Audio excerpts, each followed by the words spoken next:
All right, we're into month 5. At this point, we've really taken great strides to clean up our diet. We're eating a pound of vegetables. We've eliminated sugar and artificial sweeteners and are eating lots of fruit. We've eliminated the processed junk and replaced it with nuts. We've gotten rid of the processed carbs, minimized the whole grains, and are eating lots of colorful starchy vegetables.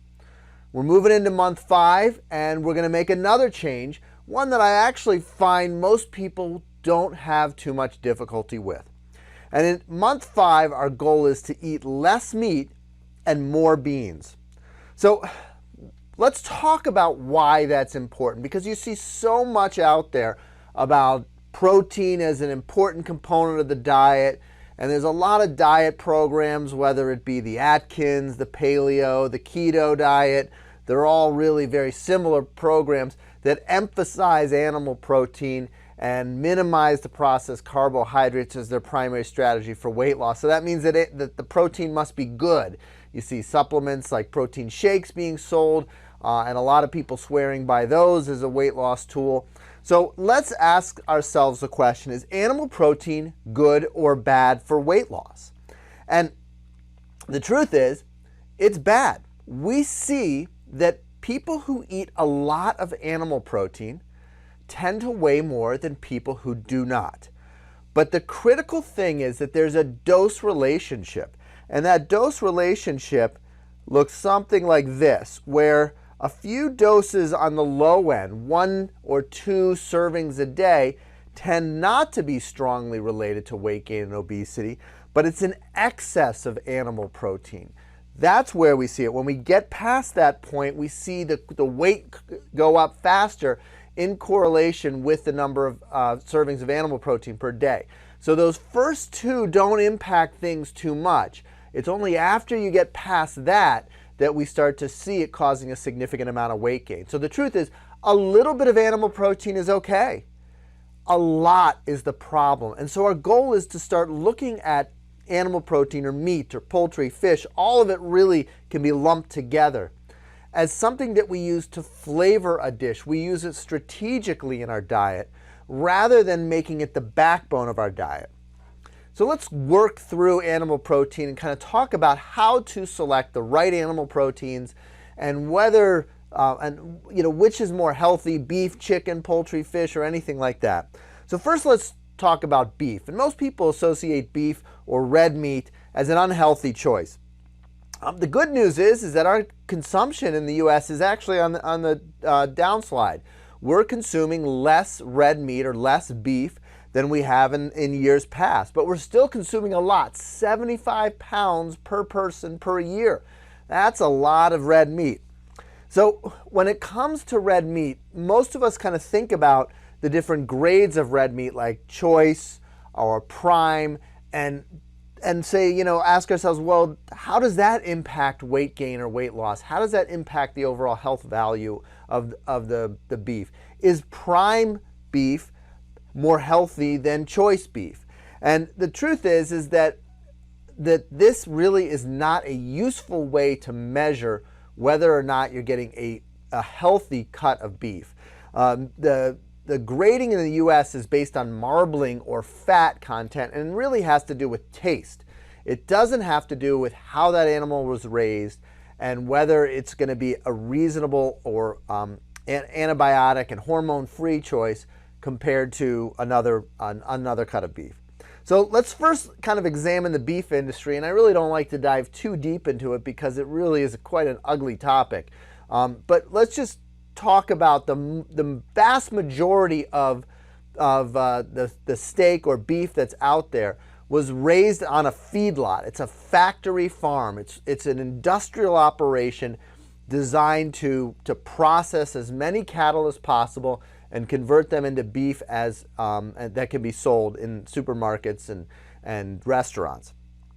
Only 3% of it comes from the classic pasture-fed cattle. Those are the ones when you're driving your car down the small, not the interstate, but the smaller highways, that you'll see some cows out there roaming, eating grass. This is what we all kind of think about when we think about steak or beef. but in fact it really is the exception of cattle that are raised in this fashion. So why is it important? Why do we need to know whether it was raised in a feedlot or on a pasture? Well, let's compare these two side to side. So feedlot cattle are raised with their mother, and then at around a year they're weaned from their mother and taken over to a feedlot. They're fed primarily grain, which is really not a cow's natural food. A cow's natural food is grass. They're given antibiotics and growth hormones. They grow very rapidly, and this makes it less expensive. It's cheaper to raise cattle over a shorter period of time than it is to raise them over a longer period of time. So that makes it inexpensive, and that really is what we're looking for in beef. If you're going to increase the sales and and sell a lot of beef and make a lot of money and have high profits, you're going to have that price relatively low. Now, grass-fed cattle eat only grass and whatever they can find on the ground. They do not need antibiotics because they're allowed to spread out and roam the earth rather than kept in confined quarters. Kind of think about it like a cruise ship. Many of us know on a cruise ship, you know, an illness can break out on a cruise ship and can spread and really be devastating to everybody on board because they're all kind of stuck in this one little place. And that's how feedlot cattle are raised. They're kind of in this confined area. They're not able to roam free and move in and out and interact in a natural way. So as a result, they have to give them antibiotics to prevent them from getting sick. And when you're eating just grass, growth hormones don't work nearly as well because there's not the calories coming in that are necessary to make the cows grow quickly. So they don't give growth hormones to pasture-raised cows. They grow much more slowly, and they're more expensive as a result. In fact, typically, a quality grass-fed beef will run almost twice as expensive as, say, a choice cut of beef, sometimes even more. But there really is a significant difference in the health quality of these two foods. And another really important component is this idea of the hormones in beef. And so they're giving these cows these hormones. Hormones will tend to collect in the fat of an animal. And the hormones designed to cause the cows to grow quickly from eating fewer calories. And then those hormones collect and concentrate in the fat, and then we eat the fat. And the question is, and this really hasn't been fully scientifically worked out, but I think it raises a very important question, is when we eat this beef that has the hormones concentrated in the fat, which is a big component of red meat, is the animal fat, are we getting these hormones, and are they in any way impacting our weight? And I don't know the answer to it. I don't want to stand here and really vilify red meat from a feedlot and the hormones and make everyone think that we absolutely have to get rid of them. I'm just asking the question. The question hasn't been worked out to my knowledge. And I think it's an important thing for us to be thinking about. So these hormones in beef can work to raise your set point. And that's exactly what we're trying to work against. Our goal is to lower our set point. So if we're eating something that has a medication in it or a compound in it that's going to cause our weight to go up, this is something we've got to eliminate as much as possible.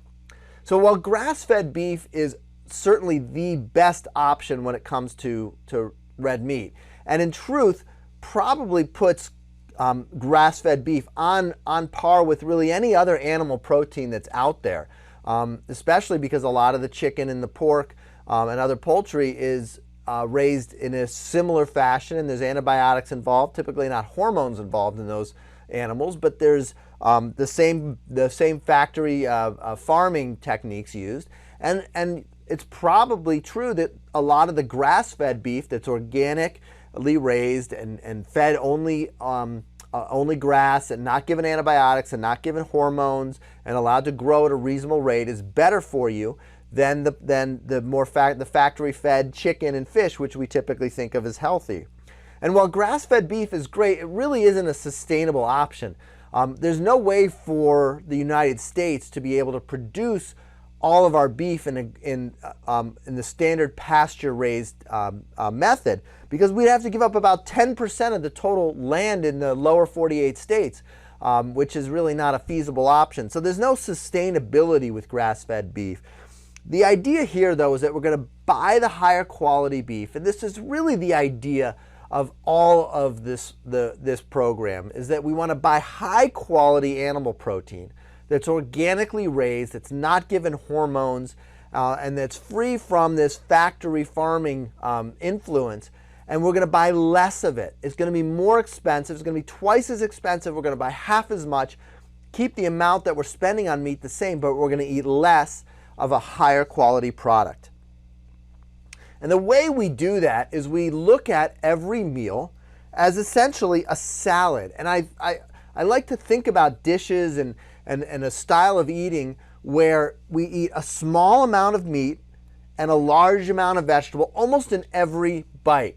And the idea is every meat is a salad where you put a little bit of animal protein in it, but it's primarily vegetables that make up the main component of the dish. And that's our goal here, is to take a small amount of a really high quality, flavorful beef or other animal protein and add to it a lot of vegetables.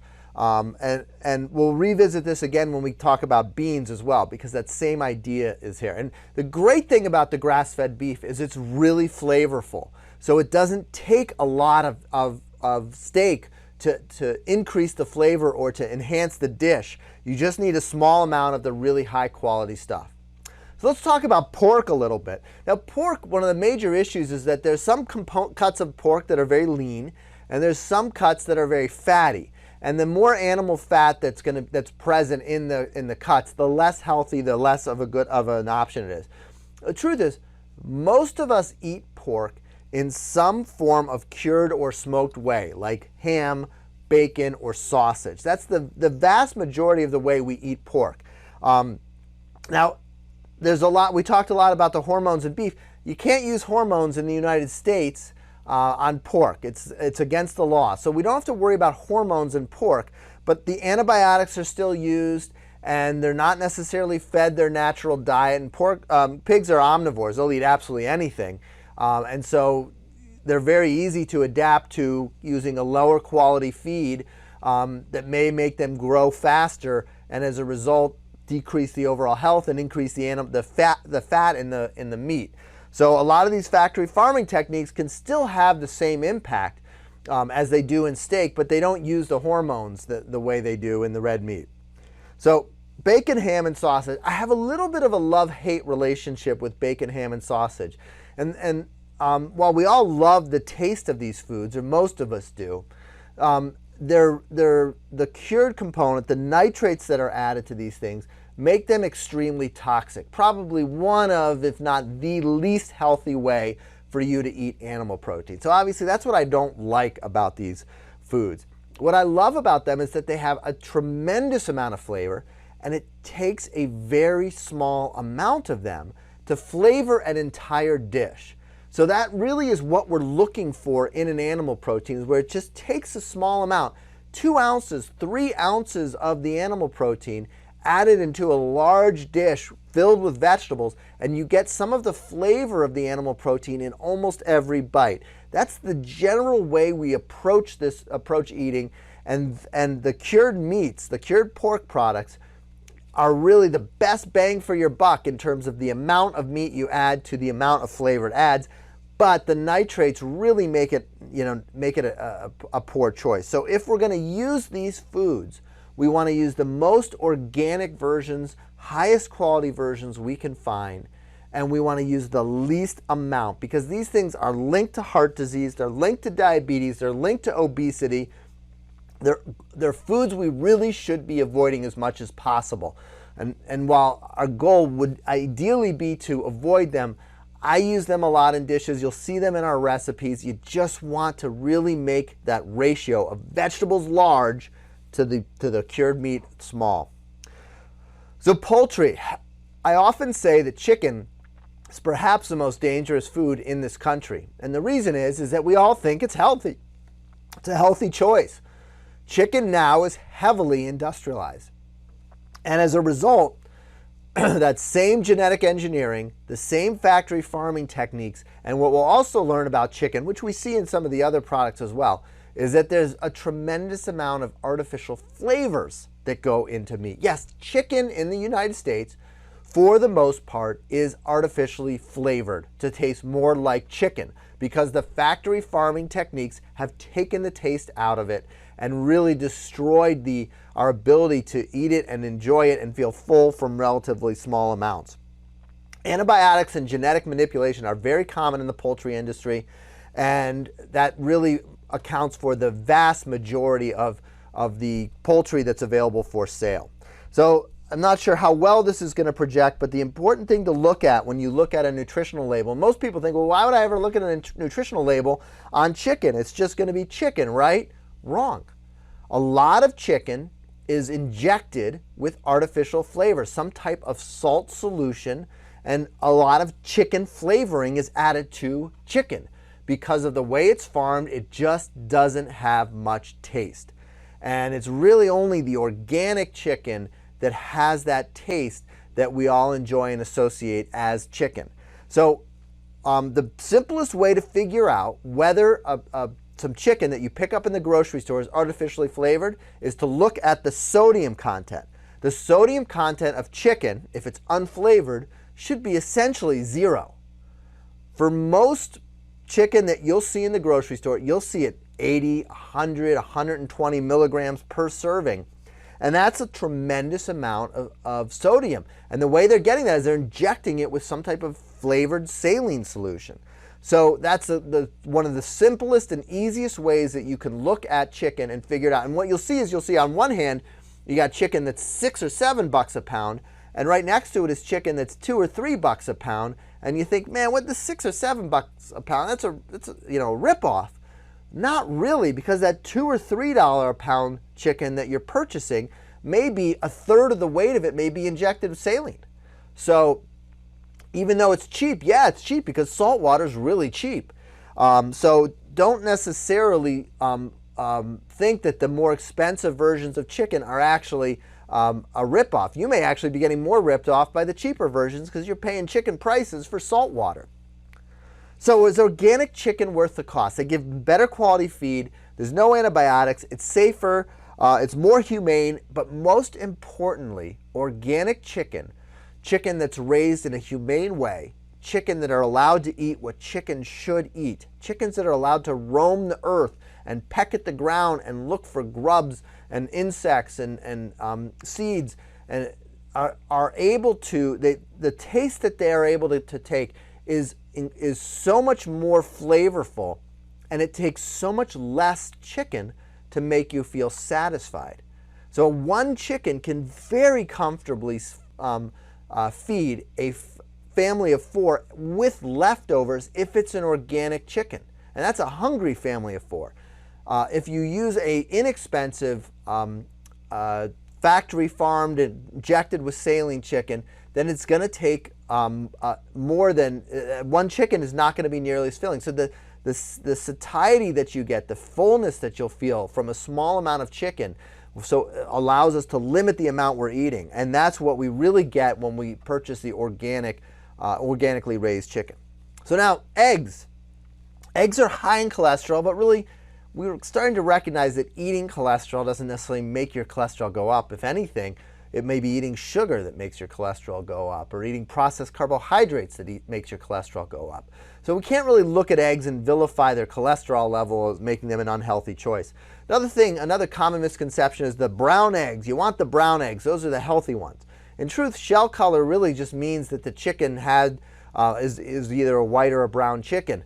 It doesn't imply that it's that they're healthier or not healthy. What I like to see is generally a variety of colors, and if you look here, you can see that each of the eggs is a slightly different shade, and that implies that you've got kind of a nice variety of chickens roaming around the barn and the fields, as opposed to a more factory farmed, genetically engineered egg manufacturer where they're really just trying to churn out a consistent product and get all the eggs the same size and all the same color, kind of in a uniform factory type of way. So looking for some variability in the color of the shell is probably one of your best clues when it comes to looking at eggs. So you need to look at the whole dozen, and if the color is a little bit different from egg to egg, that means that it's more likely that they came from a free range and a more organic, less factory farm manufacturing plant or farm. So free range and cage free and organic are all buzzwords used in the egg industry. Be careful with them. They don't really mean as much as we'd like to think that they do. I like to look for eggs that kind of come in a brown cardboard box like we used to see when we were younger and are very inexpensively done. For me, it's the less professional the packaging looks for the eggs, the more likely I am to want to purchase them, because it's probably some farm and they're churning out the eggs and they don't have the equipment to put together a really nicely done graphic design on their high quality super protective carton. They're just kind of getting some cheap cartons and putting their stamp on it and putting their eggs in it that are raised in an organic and much more humane way and are better quality. So this is really, the goal for eggs is to get them directly from the farmer, where chickens act like chickens and they eat the grubs and the insects and the other things that live on the earth. And we want to see chickens with a varied diet. I think that's important, that instead of just giving the same feed day after day, you want chickens that are allowed to kind of do what chickens do, which is they kind of they eat whatever everybody else is not eating. And that's what they should be eating at the time. And the farmer's market's probably the best way to do it. If you know somebody who raises chickens or want to get into raising chickens yourself, go for it. I think that's a great way of doing it. And that way you know that you're getting a quality egg. Another way to tell whether this is a good well-raised chicken egg is to look at the color of the yolk. Here we've got two yolks. You can see this one is much more of an orange. It's got a lot deeper color to it. And that's what we see when we get a chicken that's raised on grubs and insects and a much more natural diet. The factory eggs have a more yellow yolk, when you see these, it really is quite striking. So fish, let's move on to fish. We've always thought, hey, fish is one of the healthiest things. Patients to me all the time brag, hey, I'm giving up the steak and I'm moving on to fish.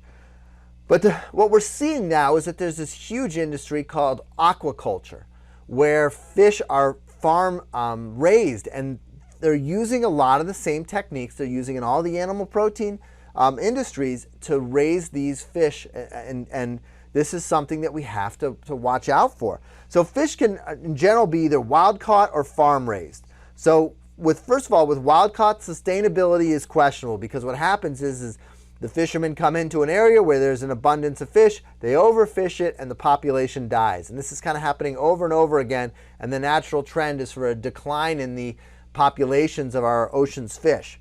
Another and probably more concerning issue is that the pollution is a significant worry. Mercury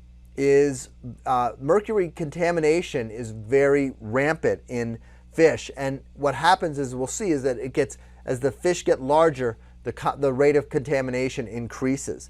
Wild caught fish is also very expensive, but it is higher in these omega-3s. There's a lot of debate right now about whether omega-3s are healthy. I think taking omega-3s as a supplement probably isn't worthwhile, but looking at the fat content in certain animal proteins and looking for animal proteins that have a higher ratio of omega-3s to the omega-6s or omega-9s does indicate that it's a better choice. And we'll see in wild caught fish, there's more omega-3s than there are in the farm-raised fish. Farm-raised is a very sustainable industry. Fish tend to like to school and tolerate schooling much better than a lot of other animals do. Antibiotic and pesticide use is very common. And also we're starting to see a lot of the hormone and corn feeding techniques used. And one fish that I worry about the most is tilapia. This is the fish, you can go up to the fish counter, and for $1.99 a pound you can get tilapia at most grocery stores. There's no way that you're going to be able to raise tilapia and make a profit at $1.99 a pound unless you're using some type of heavy factory farming techniques. And it's not illegal to give fish hormones. You can't give it to poultry, you can't give it to pork in the US, you can give it to red meat, and you can give it to fish. And we're starting to see some experimentation with giving fish hormones and feeding them things like corn that's used in the red meat industry. So be careful with the farm-raised fish. The price is going to be generally a good indicator. If you know a reliable fishmonger, and some of the higher-end grocery stores tend to do a good job of finding the best choices in terms of the farm-raised fish. But it is a really hard thing to figure out. You know, is this salmon going to be a good choice or not, this farm-raised salmon? Was it raised with corn? Was it raised with hormones? We just don't have a good way of determining that. Whole Foods has some scales that they use which can be helpful, but they're really growing at a rapid pace, and how that's going to play out is, I think, uncertain at this point.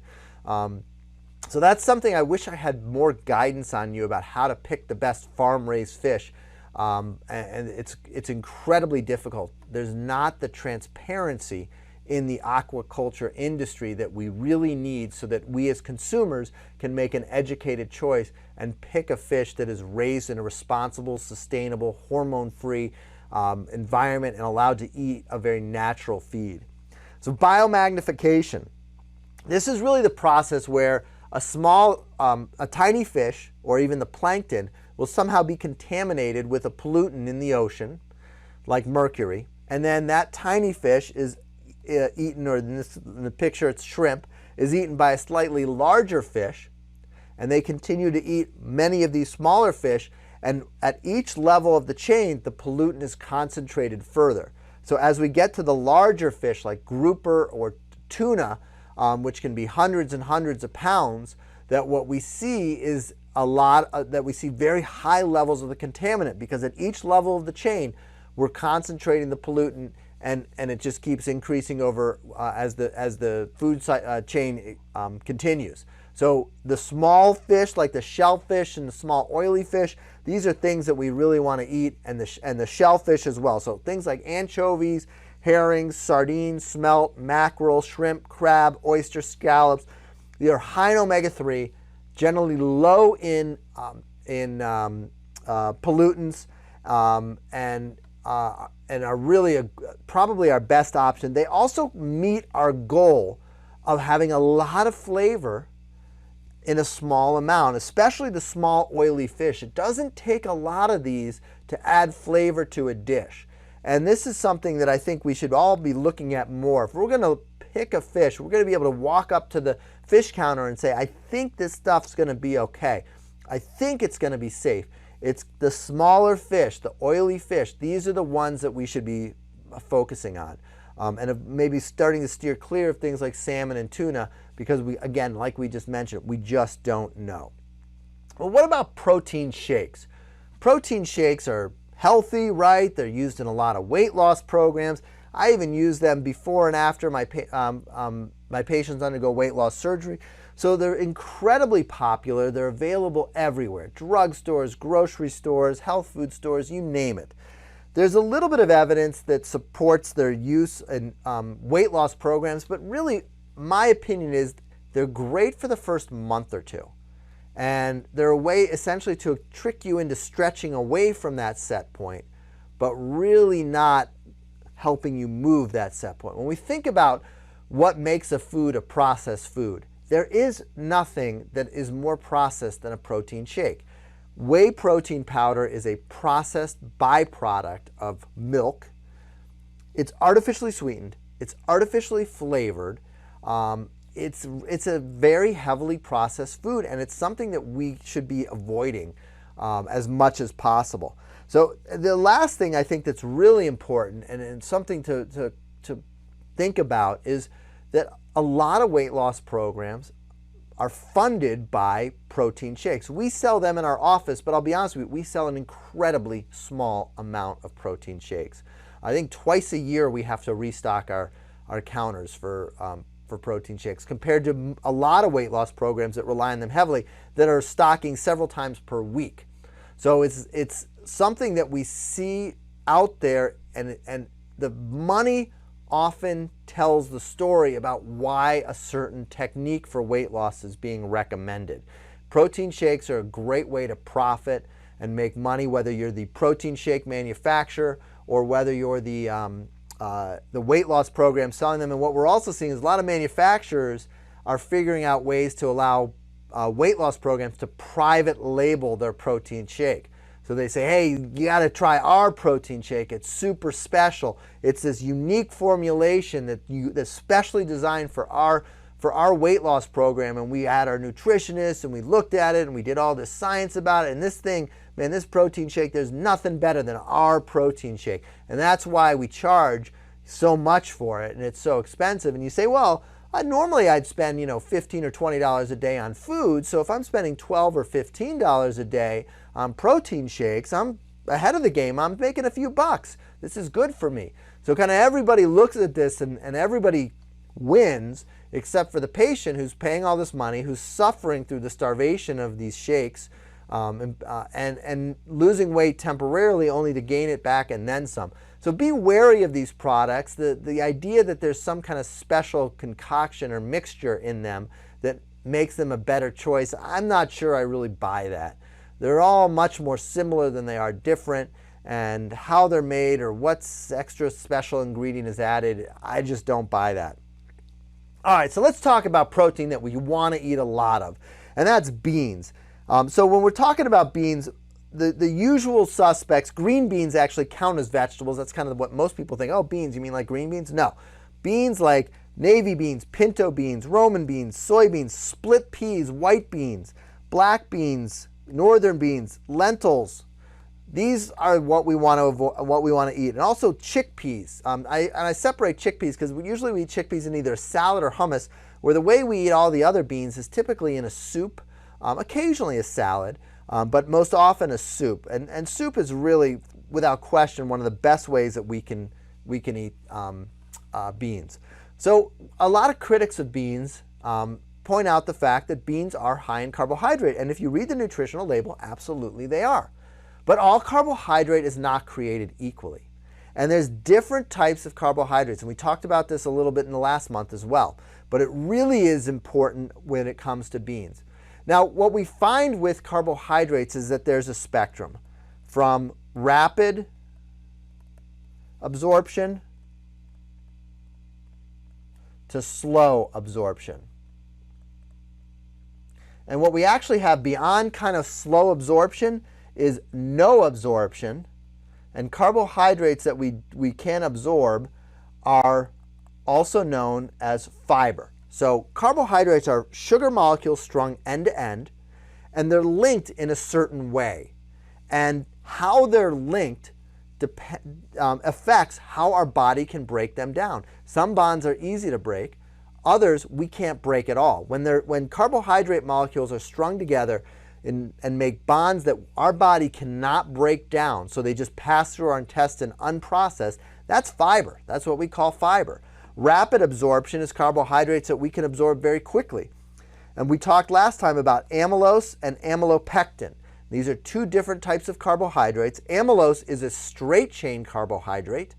And remember, the enzymes, the little Pac-Men that chew up these and break off each sugar molecule so that we can absorb them, can only bind to the ends. When we look at amylopectin, we see all these ends, all of the ends, an enzyme can bind to each of them.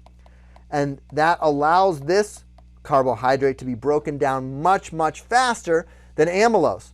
And what we find is when we're looking at this slower absorption end, we end up having what is known as resistant starch.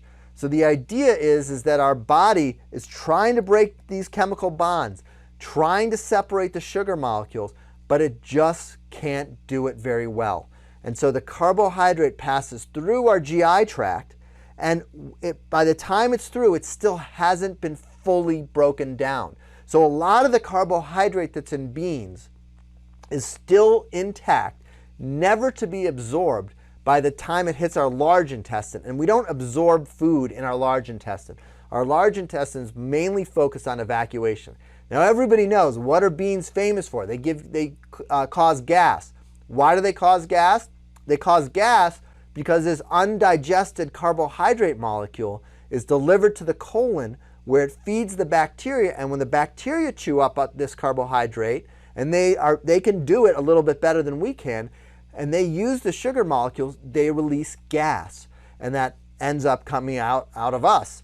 And so when the problems that we see with beans are that we don't fully absorb the carb in them. So yes, they're high in carbs, but that doesn't mean we absorb all those carbs and that those carbs are going to cause weight gain the way in these more rapidly dissolved carbohydrates we do. So again, that's a complicated topic, but a really, really important one. And it gets back to this idea that all carbs are not created equally. And when they're absorbed slowly, they impact our body weight, they impact our set point in a very different way, a better way. So beans are high in fiber and resistant starch. The resistant starch doesn't fully break down. It's delivered to the colon undigested. And I think also a really important point about beans is as they're just slowly cleaving those sugar molecules from the carbohydrate, what that does is it prevents these rapid spikes that we see in your blood sugar. And instead, it's a nice slow release mechanism. So beans work almost like a slow release glucose tablet. And anybody who struggles with hypoglycemia, which is typically a reaction to a heavily processed carbohydrate, can reverse that process by eating a diet rich in beans, because the beans are going to travel slowly through the intestinal tract and release sugar molecules as they go. So how do you cook beans? And this is always a little bit tricky. And you can buy canned beans, and canned beans are fantastic, and they're really just beans. Oftentimes they'll add a little bit of salt, but as we've talked about, salt's not the ultimate enemy here. But they're really just dried beans that have been soaked. Or you can buy the dried beans. The great thing about the dried beans is they are dirt cheap. When you go to the grocery store, you'll see 15 different bags of beans, and you'll have different combinations of them, and there's such a wide variety, and they're so inexpensive. The problem with dry beans is you have to soak them. But there's a lot of techniques. You can do a quick soak often with baking soda. The advantage of using baking soda is it can make the beans less gassy. So if you struggle with the gassiness in the beans, then doing a quick soak by boiling the beans with baking soda in water and then straining them out before cooking them is a great technique to help with that. What I like to use is a pressure cooker. And the great thing about a pressure cooker is you can take dry beans, put all the ingredients in the soup in there, and you can pressure cook them, usually 20, 30 minutes, an hour at the most, depending on the beans. And when you're done, you've got fully cooked beans. You don't have to soak them overnight, and oftentimes it takes more than overnight to get a good soak for beans. You still can, so you can use the dry beans. It's inexpensive and cooks in a reasonable amount of time, so you don't have to cook them all day long or soak them for several nights before using them. So convenience is such a key factor for this. Another great way to get your beans in is hummus. And hummus is just chickpeas, tahini, and then some type of flavoring, usually lemon and garlic, and sometimes you'll see red peppers and other ingredients added as well. A lot of people will add olive oil. It's really not necessary. Tahini is just sesame seed paste. So we've got chickpeas and sesame seeds. We've got nuts and beans together, and it goes great with vegetables. To me, hummus is a really, really important part of this program and is something that you should be eating a lot of. So again, let's talk about this idea that when we're making these dishes, we want to add a lot of beans in, and we want to use meat as a flavoring. And a lot of our soups, especially navy bean soup, split pea soup, has ham in it, these cured meats, but we can use a really high quality cured meat, and we're going to not use that much of it. And it adds a ton of flavor to these foods. So it's a great way. Every bite should be a ton of beans and just a little bit of that cured meat, or in the case of chili, like a ground beef or even a ground pork. And you get a lot of the flavor without having to eat a lot of the meat. So finally, let's talk a little bit about soy. There's a lot of protein in soy. The big advantage that people tout for soy is that it's a complete protein. And there's 20 amino acids that we use to make up proteins, and proteins are just amino acids strung end to end in various different types of orientations and chains that basically carry out most of the functions in our body. And there's a certain subset of these 20 that are categorized as essential, meaning we can't make any of the other amino acids without this core set. So if you don't get one of those essential amino acids, as a result, your body is not going to be able to make all of these proteins and not function appropriately. What we find is that they may not be quite as essential as we've always thought, and there is some ability beyond what we've once believed to make some of these amino acids from the outside of the essential amino acids. But soy's always been touted as the only complete one. It's the only vegetable protein that has all of the amino acids that you need for life, all of the essential amino acids. Most animal protein does have all of them, but it's only soy that's the only plant protein that has all of the essential amino acids. So for instance, beans typically will be missing one or two, and you may have to eat some nuts as well to fill in those gaps. So as long as you eat a balanced diet of vegetable protein and don't rely on only one type of vegetable protein, then you'll ensure that you get these essential amino acids if this is really as important as we think. The truth is, very few people out there are suffering from protein malnutrition in this country, and if you're watching this video, it's really unlikely that you're one of them. Important thing to know about soy is that it's a cash crop. This is big business, and that there's a lot of toxins. 99% of soy that's out there is genetically modified. There's a lot of concern about thyroid and about potentially breast cancer and other impacts of the fact that the soy can have some estrogen-like effects. So what I recommend for soy is once a day is really the max. Anything more than that, be careful. Most people don't have a problem with that. Also, don't forget things like tofu or tempeh, which are great forms of fermented soy products and also really good choices as well in this section. And they count, of course, as vegetable protein, and you should eat as much of them as you can. So that sums up a pretty comprehensive and long discussion of animal proteins and beans. Our final month 6, we're going to tackle dairy products and refined oil.